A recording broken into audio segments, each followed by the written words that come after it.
नमस्कार, BK technical खेती में आपका स्वागत है।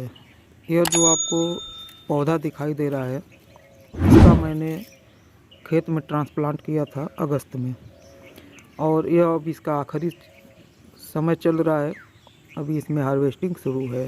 तो इस तरीके से अगर हम मान लीजिए जुलाई में नर्सरी को डाल देते हैं और अगस्त में खेत में अगर हम पौधे का ट्रांसप्लांट कर देते हैं और उसके बाद फिर हम दूसरा फसल ले सकते हैं जनवरी में अगर हम नर्सरी को डाल देते हैं और फरवरी में खेत में ट्रांसप्लांट कर सकते हैं, तो एक ही तार बांस पर हम डबल फसल ले सकते हैं टमाटर का।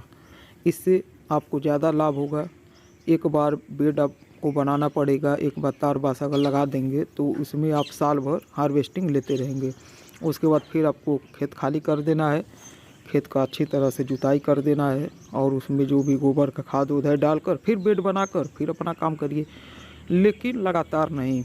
जैसे एक साल मान लीजिए आपने अगर पूरा टमाटर का खेती किया, कोई बात नहीं, अगले साल भी आप कर सकते कोई बात नहीं, लेकिन उसके बाद आपको उसमें फसल चक्र आपको चलाना ही होगा। उसमें आप लौकी लगाइए, जो नेनुआ आता है, घेवड़ा मतलब खीरा, कुछ भी लगाइए, लेकिन एक अलग फसल आप एक फसल ज़रूर अलग लीजिए। समझ में आ गया? क्योंकि मान लीजिए अब टमाटर का खेती आप लगातार करेंगे तो जो भी ज़्यादा पोषक तत्व तो टमाटर को चाहिए वो पूरे खेत से ही चलेगा और उसके बाद फिर उतना पैदावार नहीं हो पाएगा। समझ में आ गया? और भी तमाम फंगस वंगस उसमें आ जाएगा। इसीलिए आप एक साल यह करिए और उसके बाद आप टमाटर का जैसे एक तार बांस एक बेड पर बनाकर एक साल तक आपने हार्वेस्टिंग लिया। उसके बाद आप खीरा उरा लगा लीजिए, कम दिन का फसल होता है, 2-3 महीने में आपका पूरा फसल खाली हो जाएगा, फिर आप टमाटर लगा लीजिए। समझ में आ गया? तो इस तरीके से खेती करेंगे तो ज़्यादा लाभ होगा। अब ये जो पौधा देख रहे हैं, इसके पौधे के नीचे नीचे मैंने नया पौधा फिर लगा दिया है। जब तक ये ख़त्म होगा तब तक उसमें फिर हार्वेस्टिंग शुरू हो जाएगा। समझ में आ गया? तो आपको देखने आने वाले समय में आपको बहुत बढ़िया से बढ़िया वीडियो देखने को मिलेगा। लेकिन मैं यह देख रहा हूँ कि चैनल को आप लोग सपोर्ट नहीं कर रहे हैं, ज़्यादा सब्सक्राइबर भी अभी नहीं है, व्यूज़ नहीं आ रहे हैं। पता नहीं यूट्यूब क्यों नहीं वीडियो वायरल कर रहा है, लोगों तक पहुँचा ही नहीं रहा है, तो क्या किया जाए। लेकिन चलिए, तब भी मैं वीडियो बनाता रहूँगा आप लोगों के लिए। और अगर आपको कुछ भी जानकारी चाहिए, कुछ भी आपको पूछना है खेती बाड़ी से संबंधित, कैसे खाद उद आप घर पर बना सकते हैं, लिक्विड खाद, सूखा खाद, कैसे आप खेती कर सकते हैं, तो आप तुरंत कमेंट करिएगा। मैं ज़्यादा से ज़्यादा रिप्लाई ज़रूर दूंगा। समझ में आ गया? अगर टाइम नहीं मिलेगा तब भी मैं जब भी कमेंट पढ़ूंगा, टाइम मिलेगा तो मैं आपको रिप्लाई ज़रूर दूंगा। तो खेती एक बढ़िया बिजनेस है, इसे आप बिजनेस के तौर पर लीजिए। समझ में आ गया?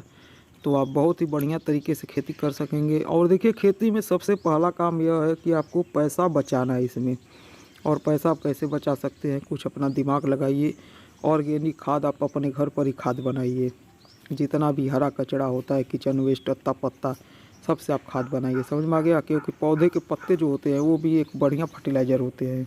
तो आपके खेत में जितना भी हरा कचरा निकले, पेड़ पौधे के पत्ते, डंठल, उसके बाद आपका किचन वेस्ट, फल फूल का छिलका, सब्जी का छिलका, जो भी निकला है, आप सब एक ड्रम में लगाए धरते उसे भरिए और ड्रम के नीचे आप एक छोटा सा छेद कर दीजिए जिसमें वह गलता रहेगा। और उसमें आप 1 आध किलो गुड़ डाल दीजिए, जो एकदम ख़राब गुड़ हो, जो खाने के लिए ना हो, आपको सस्ता मिल जाएगा।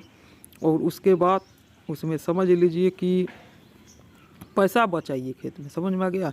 तो उसमें से जो लिक्विड खाद निकलता रहेगा आप उसी में अपना घोल कर डाई, यूरिया, पोटास वोटास ये सब आप ड्रिंचिंग करिए, जैसे मैंने वीडियो बनाया हुआ है पिछले वीडियो में। और उसके बाद वह जो हरा कचरा का खाद रहेगा उससे आपका ये जो आनिक टानिक मिलता है मार्केट में, उसका आपको ज़रूरत ही नहीं पड़ेगा। समझ में आ गया? न फल झड़ेगा न फूल झड़ेगा, बढ़िया से सेट होगा और बढ़िया आप पैसा कमाएंगे। क्योंकि ज़्यादा आप पैसा खर्च कर देंगे फालतू में तो आपका बचत नहीं होगा। चलिए, वीडियो देखने के लिए धन्यवाद, नमस्कार।